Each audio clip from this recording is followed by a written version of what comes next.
Preface to the first edition. To the reader. This essay upon the dollar appeared in Now as one of a series of 12 lessons entitled Success and How I Won It Through Affirmation. Attracted much attention and drew out from its readers many letters. This appreciation has decided Now folk to reprint it in form for a wider circulation. This well conserves the purpose for which it was written.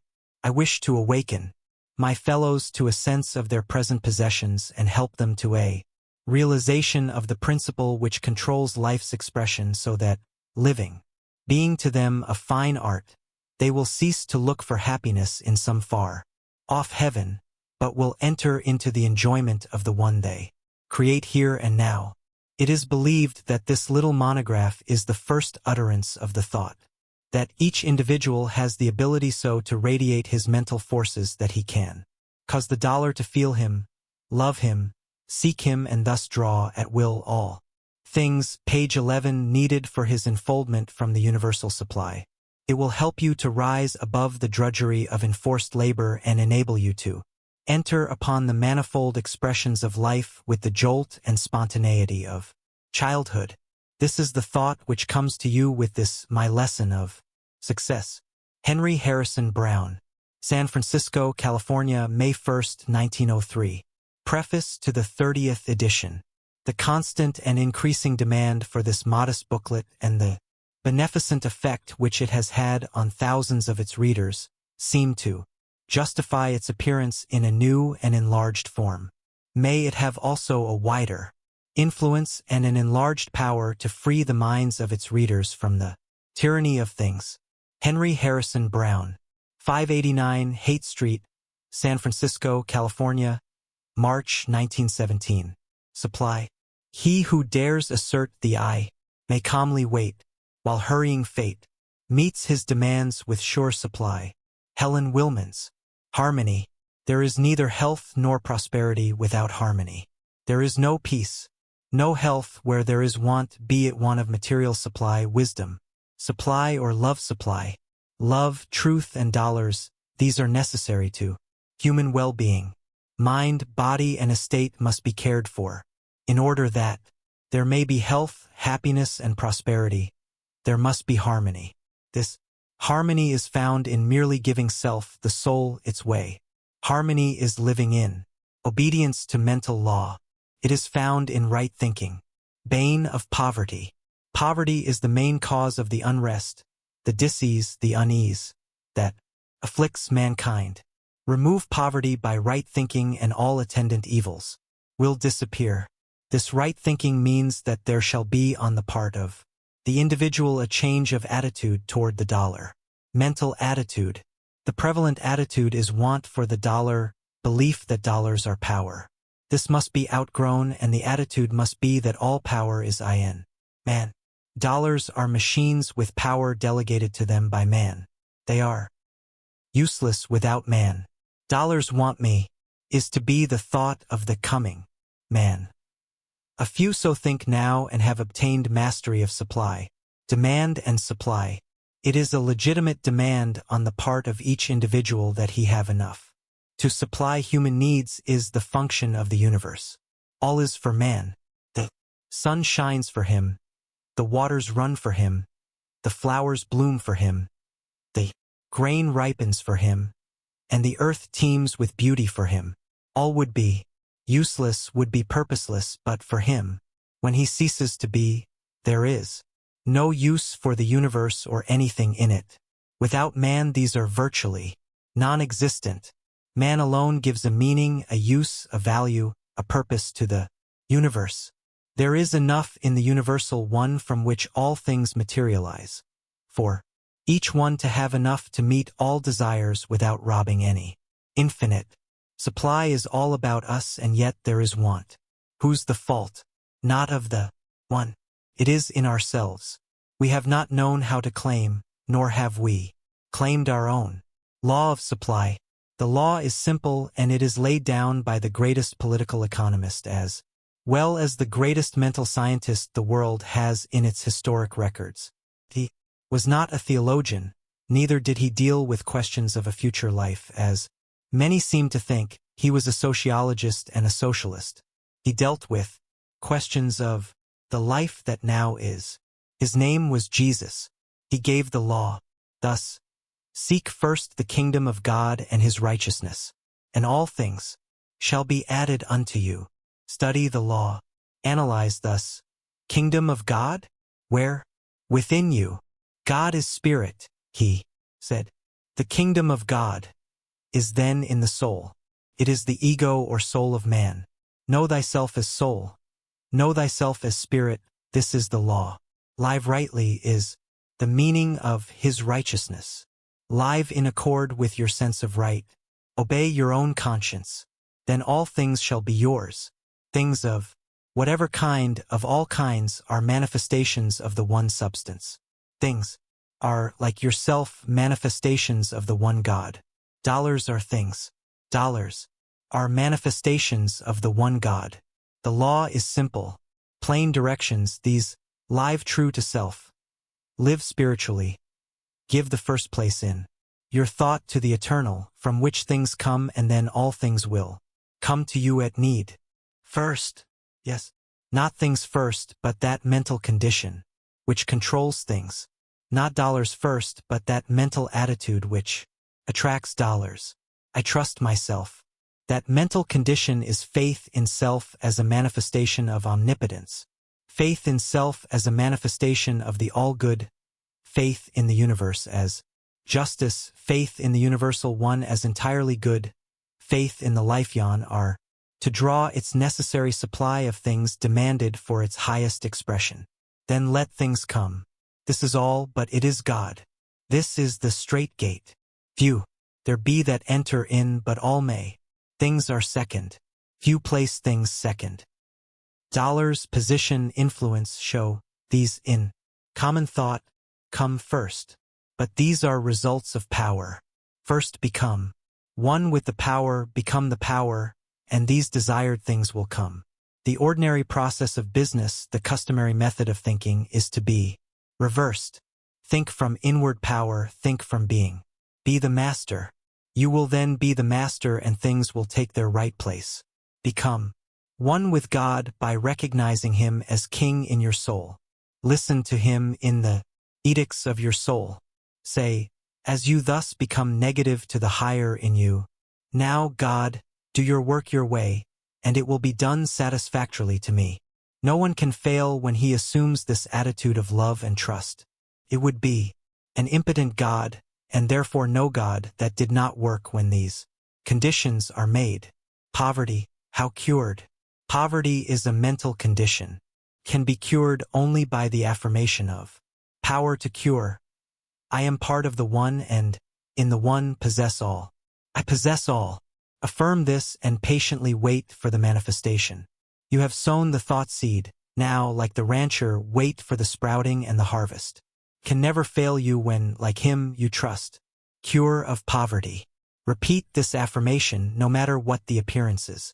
No matter if hungry, houseless, and alone. Affirm, God is my supply. My supply is infinite. Dollars want me. Trust implicitly in the inviolable law of cause and effect. You are cause. Supply is the effect that must follow your affirmation. As ye sow, so shall ye reap. In the past, you have sown poverty seeds, and are now reaping the crop. You do not enjoy this harvest. Sow, amid these results of previous sowing, plenty seeds and plenty will come. Supply is yours when you sow supply. Seeds. Sow, no matter how seemingly black the conditions. The seeds have God in them and cannot fail. Affirmations for use. My supply is infinite, for God is my supply. Supply can never fail me. Make this your affirmation and hold it. Hold it.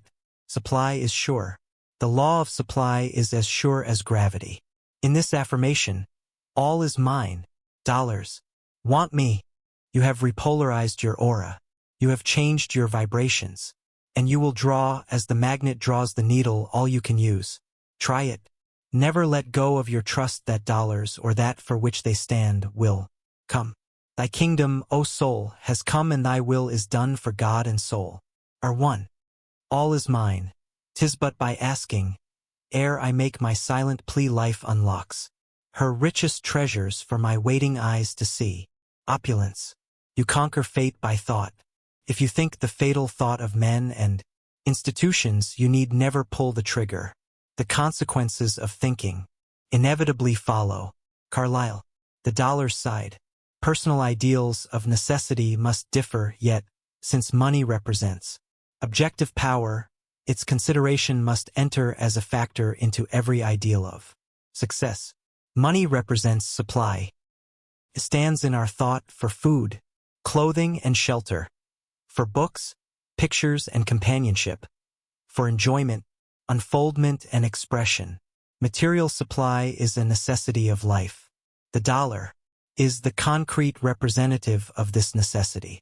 But the dollar also means opportunity for the realization of high ideals. The individual must be free, and, until the necessities of life are assured, he is not free. Personal liberty. Thus the dollar stands for individual liberty. Personal liberty finds its basis in pecuniary independence. Financial independence and personal liberty bear very largely the relation of cause and effect. We can almost say that, in the popular mind, the dollar confers liberty. In soul culture, a mental attitude of superiority to the dollar results in personal liberty. There is no liberty to him who feels himself limited by the want of the dollar. Debt is one of the most tyrannical of masters. Mackay well says, "The debtor is ever a shame-faced dog, with his creditor's name on his collar." There can be no liberty to him who feels the slavery of debt. Ideals of success. Into your ideal of success, therefore, there must be firmly built this ideal of pecuniary independence. This independence does not lie in freedom from debt. Neither does it lie in large bank accounts nor the possession of property. Monetary success and personal liberty do not go hand in hand. Indeed, the average man of wealth is the veriest slave, enslaved to the necessities that his monetary possessions involve, and a worse slave to his fears. What is success? Success lies in the mental attitude that arises from that sense of personal power which meets every condition without anxiety. That cannot be called success, which results in ill health and unhappiness, unrest or fear. Eliminate these from your ideal and you have, as a necessary concomitant of success, financial ease. The new thought. In the old competitive thought, men sought business and wanted the dollar.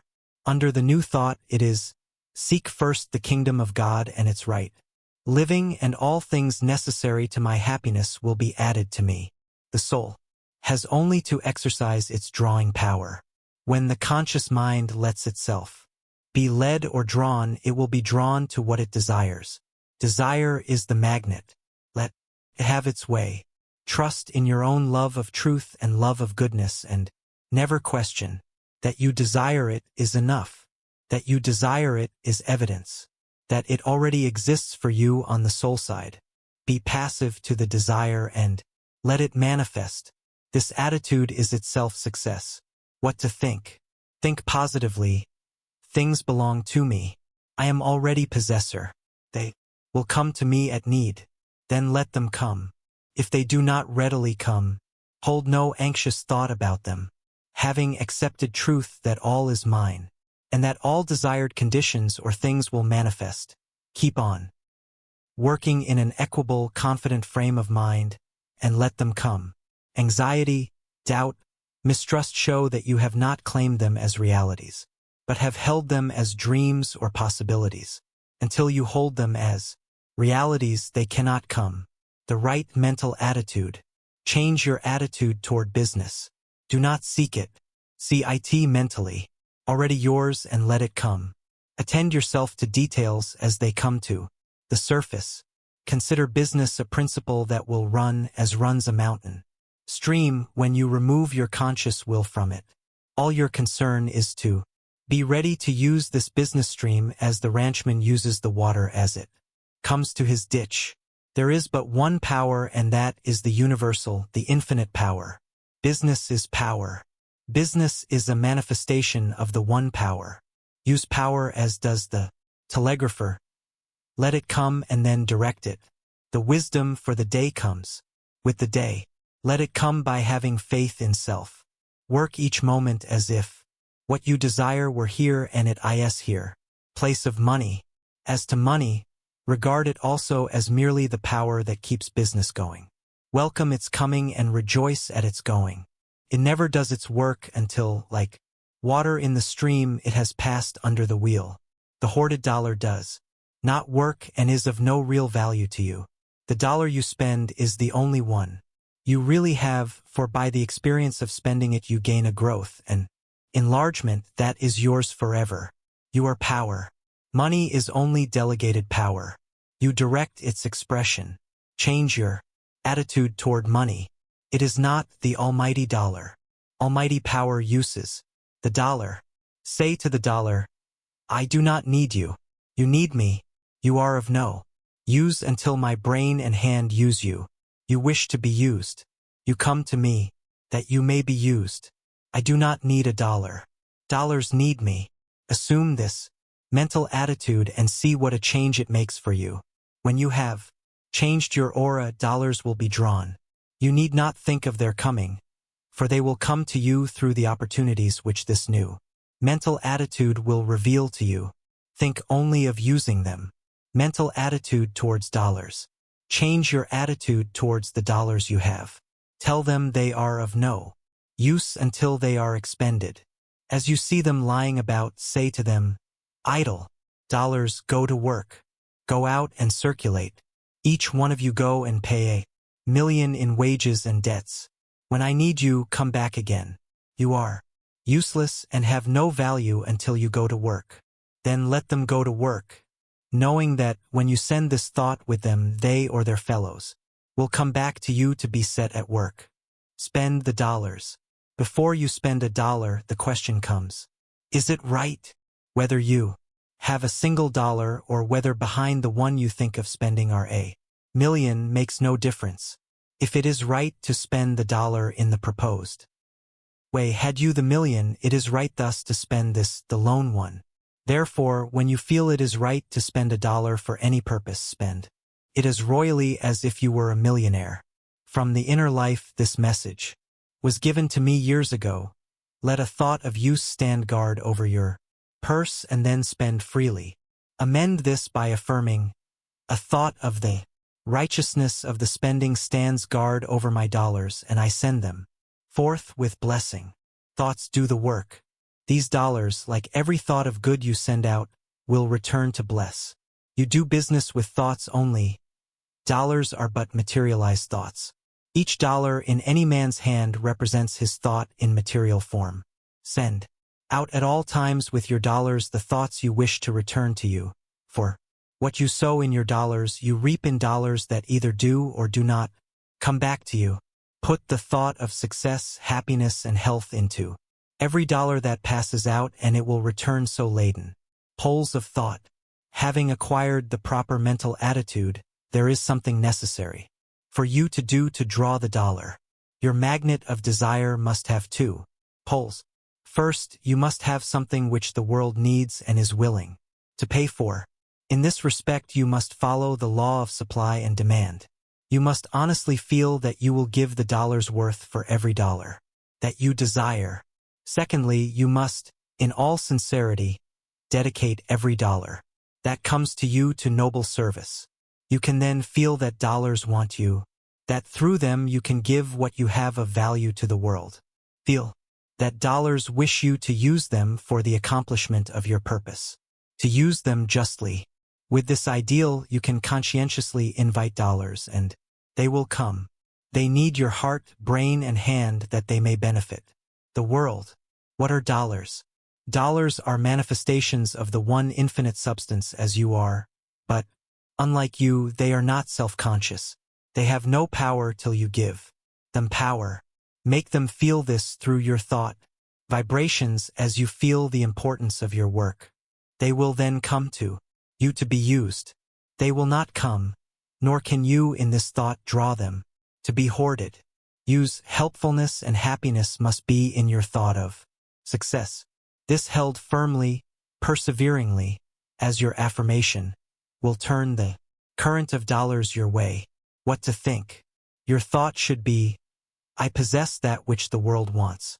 Dollars want me to use them in scattering that which I have to bless.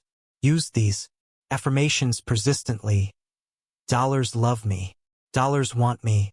I am ready to use dollars, and they only come to me to be used.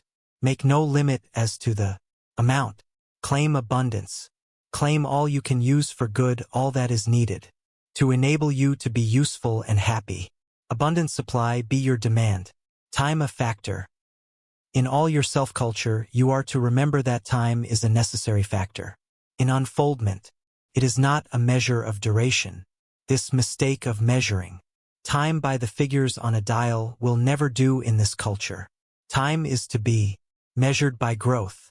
Some may grow more while the hands count 20 for hours than others in 10 times that. Take no thought of time. You have all there is. You are spirit or mind if you prefer the word, and have all. Eternity. Seeds require time to germinate, grow, leaf, bud, bloom, blossom, and fruit.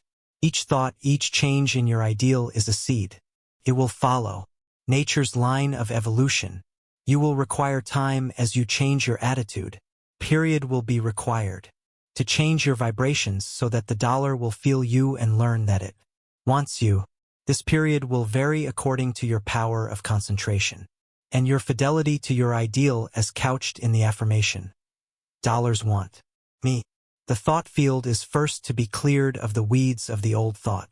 Sowing and the seeds of the new must germinate and bear fruit in the garden of supply. Forget the past. Pay no attention to the old conditions. Keep at your affirmation, knowing that it is the gate to the reservoir, and every irrigating ditch will fill as soon as water can come down from the reservoir to it. I want. The echo, I want dollars, must become still before the real sound of dollars want me can vibrate in your aura. Know, as the merchant knows that he has that which the people want, that you have that which dollars want. In your thought, in your hand, in your life, advertise your purpose to the dollar. Tell it that it wants all these, that without you it has no power, that without you it can do nothing. Tell it that all that it wants you have, that it will come to you that it may accomplish its mission. Then, like a patient merchant, wait for your customers. Dollars will soon flock, as do customers to a bargain counter. The want column has attracted them. Use here only the same common sense, perseverance, and patience the successful businessman uses, and dollars will find their wants supplied in you, and you will find supply. Fundamental considerations. Consciousness of want. God hid the whole world in thy heart, says Emerson. This fact man has been long in perceiving. From caveman to 20th century millionaire, the propelling force has been a consciousness of lack. I want food, said primitive man. This drove him to activity and led to his unfoldment, for it awakened in him a consciousness of his ability to supply that want. It led him to recognize the fact that food already existed. He did not, however, reach our higher viewpoint. Neither has the 20th century millionaire reached it, for he still shares that primeval ignorance and says, I want dollars. This little book is a call to him to leave that primeval attitude and come up onto this higher plane, where he will hear the world's work calling to him. I want you. Necessity, the spur of unfoldment. In the development of man, necessity has been a big incentive. Necessity has driven the wheels of progress. Animals also feel the spur of necessity. But there is in man a plus, the imagination, a psychic quality which has been a stronger factor in his development than has been animal necessity. This power of imagination differentiates him from the animal, lifts him above the animal plane, and makes him man. The ideal. It was imagination that led the caveman to paint his face and to carve pictures on bones. The ideal, the haunting dream of the better, floating before him, has lured him on to thought and action. From the animal matrix, the power of the ideal drew forth the human. Necessity drives, the ideal draws. As the ideal develops, so does its power to draw develop. When man, in his unfoldment, shall have left the animal entirely behind, he will know no necessity, but will in all ways live from the ideal. Then there will be neither necessity nor want. Brutes want, man has, human possibility. The human soul possesses potentially all possible power. Like heat in coal, this power in man waits for expression. Power in coal or steam waits for opportunity for expression, but man makes his opportunity. Power needs man. As fast as man learns that the power in coal, electricity, or radium waits for him to use it, he puts them to use and learns that from all eternity they have waited for the thought necessary to direct them in work for him. All things await man's thought. All progress is but a change of mental attitude toward conditions that exist. A weed is a plant man does not know the use of, says Emerson. So the condition, whatever it be, that is today untoward, when man knows how to use it, will be found favorable. There are millions of weeds waiting for man to learn their use. Weeds want man. They will tell their secret to the listening ear. Weeds as well as roses live for our happiness. The ideal leads to discoveries. Desire for something new led man to find coloring matter in what were useless weeds, to find food in others and in others clothing and building. Material, plants, minerals, and unknown forces are still waiting for man to use them. Man is ever to think, new forces want me. Love of the ideal. Love for the ideal leads to desire. Desire leads to action. Action converts untoward conditions into the actual ideal. In the old thought, man was controlled by want. He was ignorant of his place and power in nature. In this thought of want he labored. Even in his religious life he wrought in the want of heaven. But the fact is, heaven holds out rewards for man, because it wants him. Want is lack of manhood. Want is born from the non-intelligence of the brute which man has not yet outgrown. The individual, conscious of his power, does not want. He knows that whatever is needed for his health, happiness, and unfoldment already is. All he needs to know is where and how to get it. The psalmist said in a most matter-of-fact way, "The Lord is my shepherd. I shall not want." Why? Because the power that called him into being prepared conditions for him. Before he came, Jesus saw the same truth in the realization that he was an integral portion of the universe. He said, "I and my Father are one. All things that the Father hath are mine." And he had learned how to get them. He could not lack. He knew his power. Even the wind and the sea obeyed him. Nature's demand. Things for man and not man. F0 are things. Whoever realizes this truth cannot want. All nature wants him, is constantly bidding for him, and even lying in wait for him. Opportunities are ever present for man to use. Power and things which represent power are at all times present for his unfolding into consciousness of himself as being, as a child of infinite wisdom. The constant enlargement of this consciousness causes a constant change of mental attitude so that man learns to use opportunities and conditions instead of being used by them. Worth of a man. When once an individual has reached this consciousness of himself, he realizes the value of Emerson's admonition. Let a man know his worth and keep things under his feet. Let him not peep or steal or skulk up and down, like a charity boy, a bastard, or an interloper in the world which exists for him.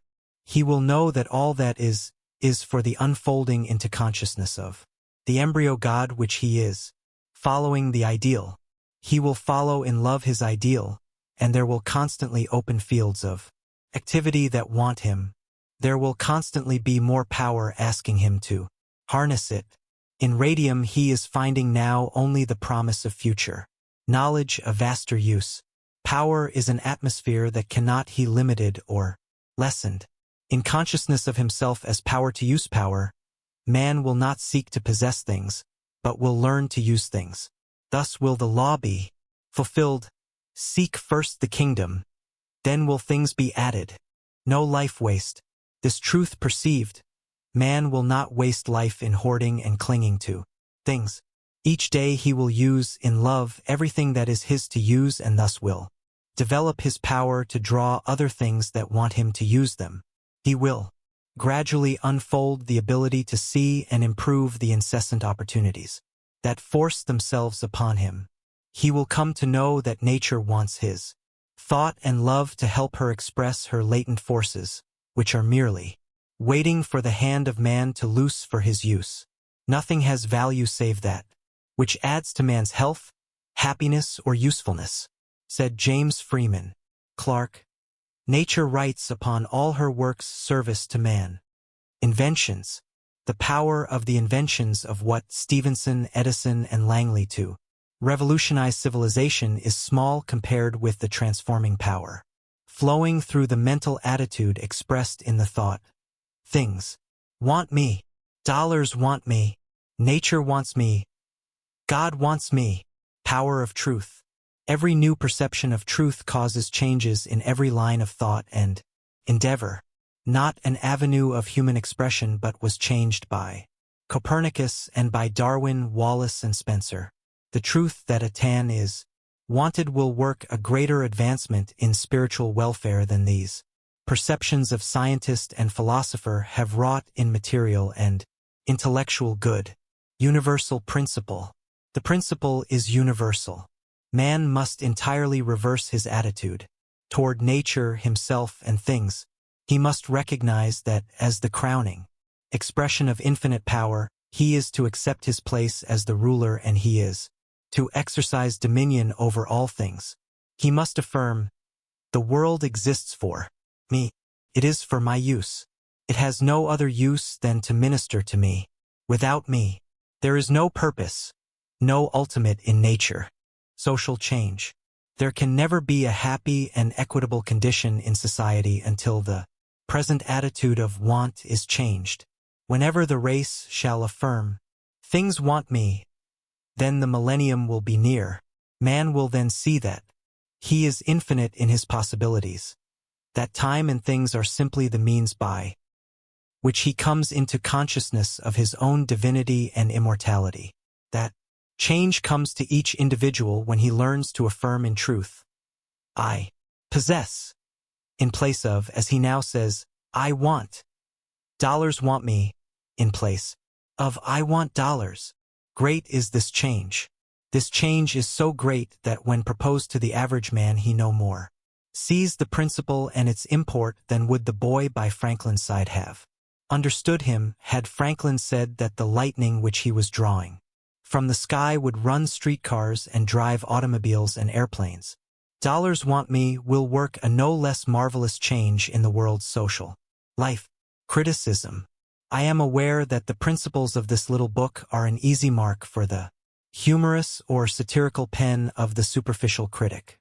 Plain as my point of view is, the blind critic can easily miss it, and the point of view is all important. The position of the book. I affirm the infinite possibilities of the human soul. I have faith in man as power to overcome all limitations and to realize that he is able, through expressing his divinity, to have dominion over all nature.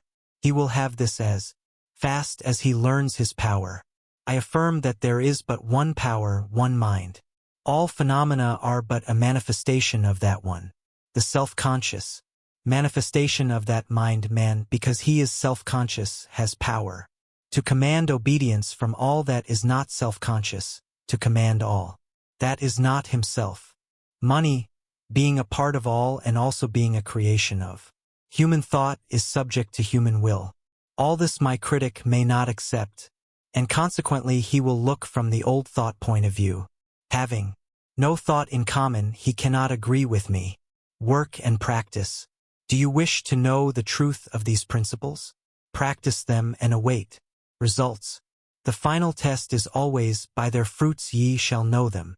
Practice is necessary. No ideal can be reached without great effort. Your desire must be accompanied by earnest work. Indolence will never draw the magnet. Works, or it would not draw the needle. Thought is work, concentration, and Will and effort are necessary. Plan and stick. Accept the principle and then, as the architect plans and concentrates on his work till his house rises complete, for otherwise it would be a medley, so one must build an ideal of opulence and stick to it, no matter what comes, until he actualizes his ideal in the objective. It is no easy task to develop the faith that moves dollars, but it is easier than to endure the poverty.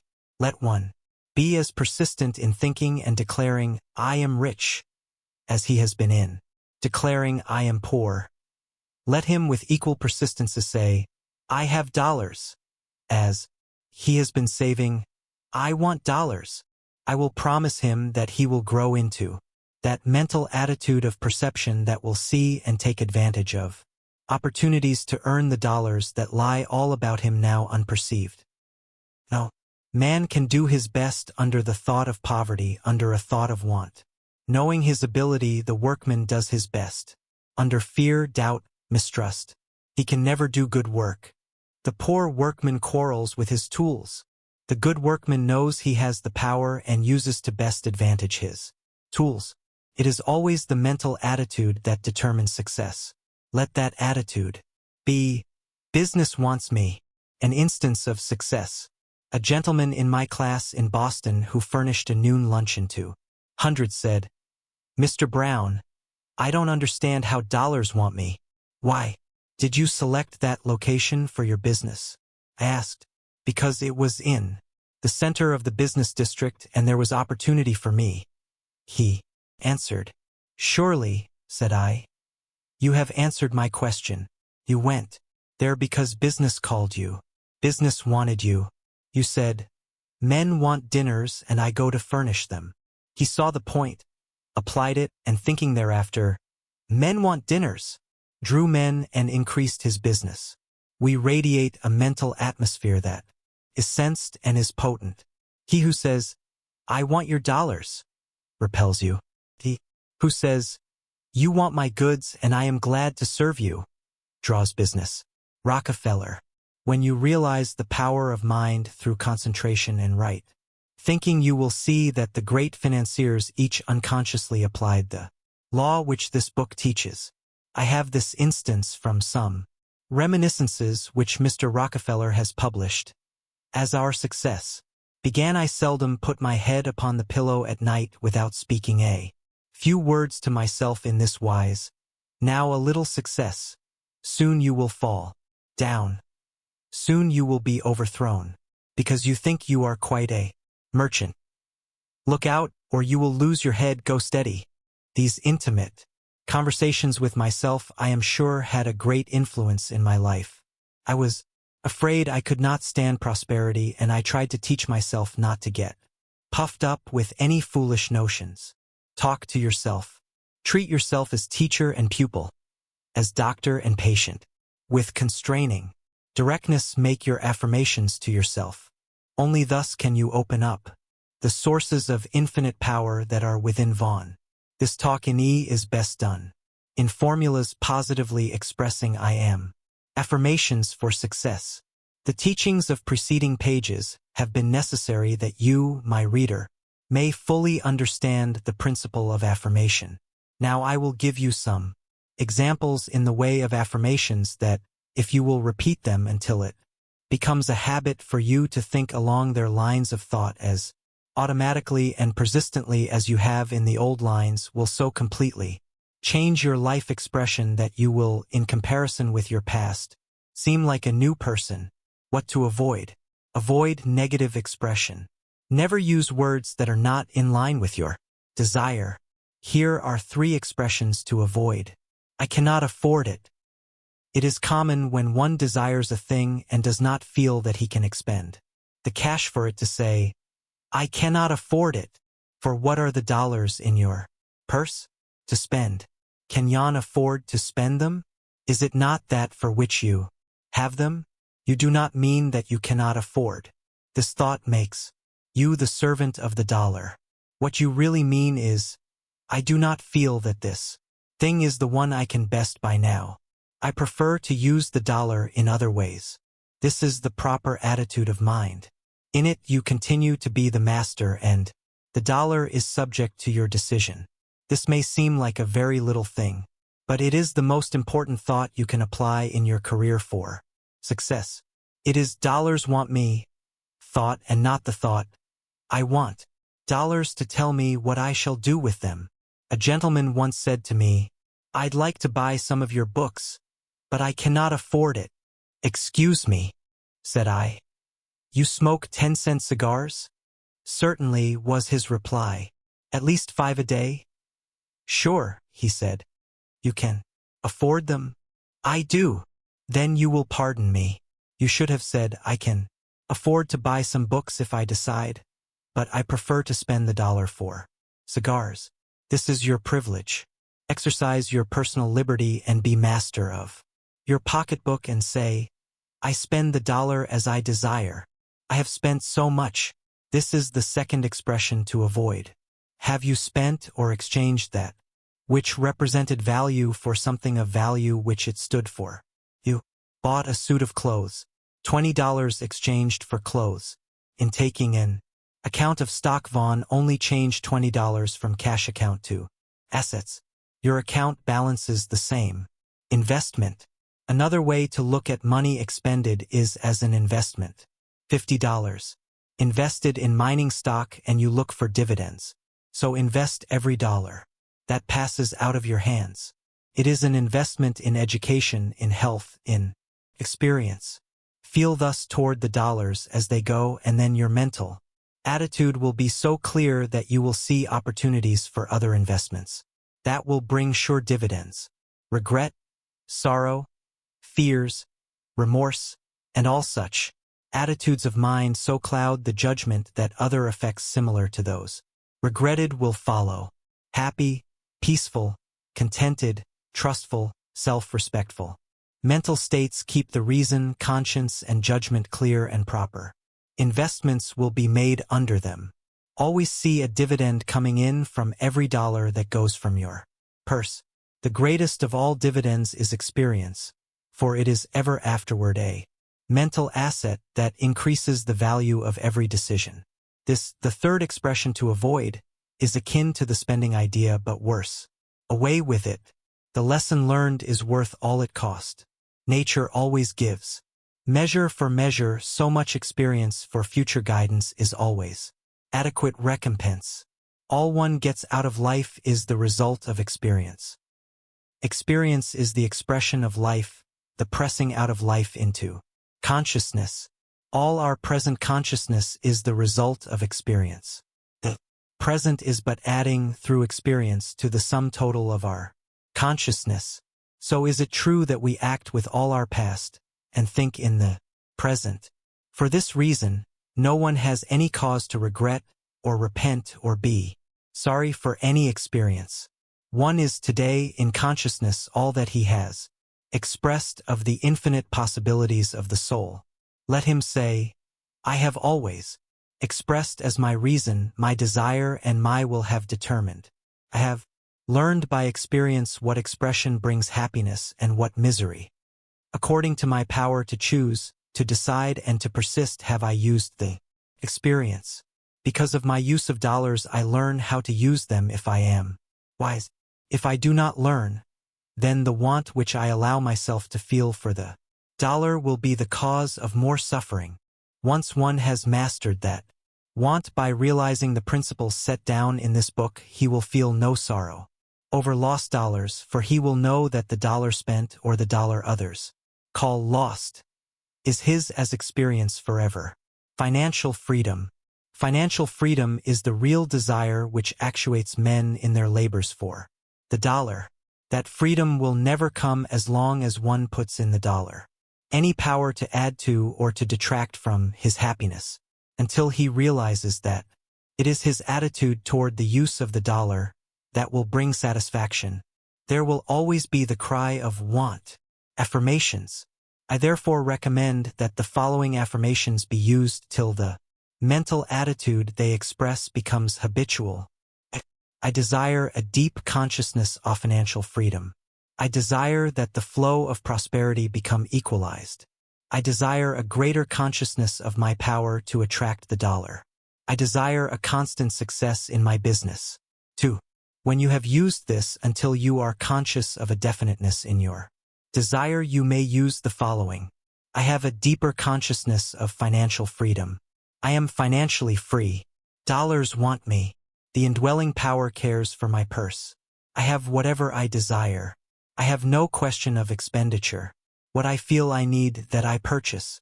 I can afford to use dollars for my happiness. I have clothes, food, books, entertainment, and whatever I need for health, happiness, friendship, and service to others. 3.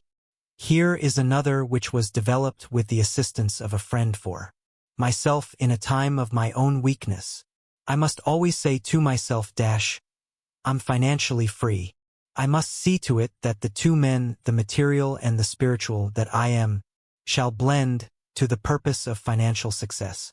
I see myself in such a financial condition that the money is always there, actually vividly there, to use freely and in fullness.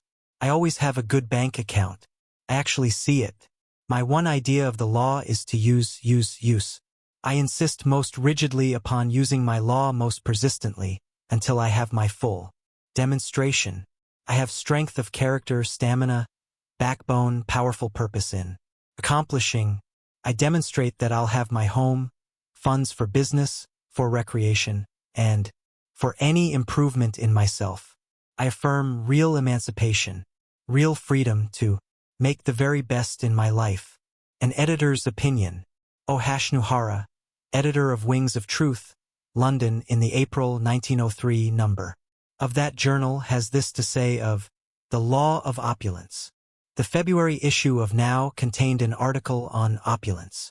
I've read a good many articles on opulence. Some have impressed me. Some fell flat as a pancake. This one didn't. First of all, it placed all my former theories in a wrong light. My idea was to say I want. It is quite true that when I did this, I generally got what I wanted sooner or later, but if H.B. says that you must not say I want, in effect he says you must affirm I don't want. Dollars want me. H.B. is right. A very little consideration will show this is right. But consideration wasn't enough for me. I put it to the test. The first 5 days my receipts fell almost to zero, but I was determined to hang on. I felt it was right that the drop in my business was due to the readjustment of the vibrations for long. Experience has taught me that you cannot turn round from one method of thought to another very suddenly without disturbing the currents, and these have to get readjusted to the new rate of vibration before you can work them. The 6th day my patience was amply rewarded. For every one order I had been in the habit of receiving, I got 20, and it has kept up ever since. The honeypot. Now I never weaken my position by affirming that I want anything. I say it wants me, and I know it will come. It is not any use making that statement. Of course, if you doubt it, you must back up your statement with faith and feel it is already yours. It is rather on the principle of the honeypot and the swarm of summer flies. You are the pot of honey. The dollars are the flies. Now the honey doesn't worry about the flies. It is content to be sweet, to give off a faint sweet smell and to stick, but the flies do want, they come from all quarters, they swarm into it, sip its sweetness, and buzz all around. The honey is a power, irresistible power so far as flies go. They want, it is a great center of attraction. Now say you run some particular line of business, you are the honey in the world. There are many people who want what you have to give them, who will gladly pay cash for it, who cannot help being attracted to your honey, as the flies might be. Thought power. Your thought is strong and is potent beyond measure, but when you assume the wanting attitude, although you do most certainly attract, it is nothing like the powerful attraction formed by your quiet, confident attitude of absolute conviction that the thing wants you. The attitude of desire is strong, but the attitude of certainty of possession which this new thought makes possible is wonderful. and a veritable tower of strength. It has made things possible to me that were quite out of the question before.